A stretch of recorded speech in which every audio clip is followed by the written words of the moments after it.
Bacawa Pres dari Koalisi Indonesia Maju, Gibran Rakabuming Raka, merespons hasil survei yang sebut elektabilitas Prabowo Subianto turun usai menggandeng dirinya dalam kontestasi Pilpres 2024. Gibran meminta untuk membandingkan dengan survei-survei yang lain dan tidak hanya melihat dari satu survei saja. Silahkan dibandingkan dengan survei-survei yang lain.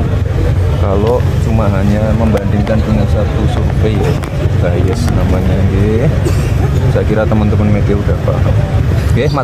Matur nuwun. Sebelumnya, Direktur Eksekutif Carta Politika, Yunarto Wijaya mengatakan, sosok Gibran justru menjadi beban bagi Prabowo. Pernyataan itu Yunarto lontarkan lantaran elektabilitas Prabowo turun usai mengumumkan nama Gibran sebagai bacawa presnya. Menurut Yunarto, jika berkaca dari survei Carta Politika periode 13 hingga 17 Oktober 2023, elektabilitas Prabowo unggul dalam skema head-to-head dengan kedua baca pres lainnya, yaitu Ganjar Pranowo dan Anies Baswedan.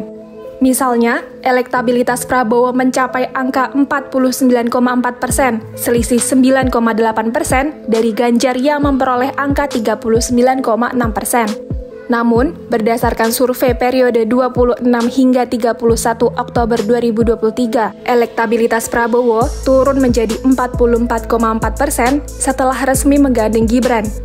Sementara itu, dalam periode yang sama, elektabilitas Ganjar yang sudah mendeklarasikan Mahfud MD sebagai bacawa presnya justru meningkat menjadi 40,8%.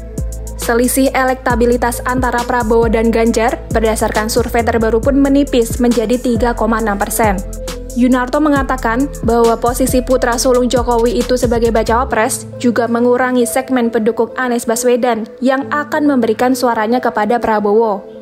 Menurut Yunarto, hal itu tidak mengagetkan karena pemilih Anies merupakan kelompok yang bisa disebut anti-Jokowi. Dalam survei terbarunya, Carta Politika juga melakukan simulasi 3 paslon yang telah mendaftar ke KPU. Hasil survei menunjukkan pasangan Ganjar Mahfud berada di posisi pertama dengan elektabilitas 36,8%. Disusul Prabowo Gibran sebesar 34,7%. Posisi bontot ada pasangan Anies Mohaimin dengan elektabilitas sebesar 24,3%.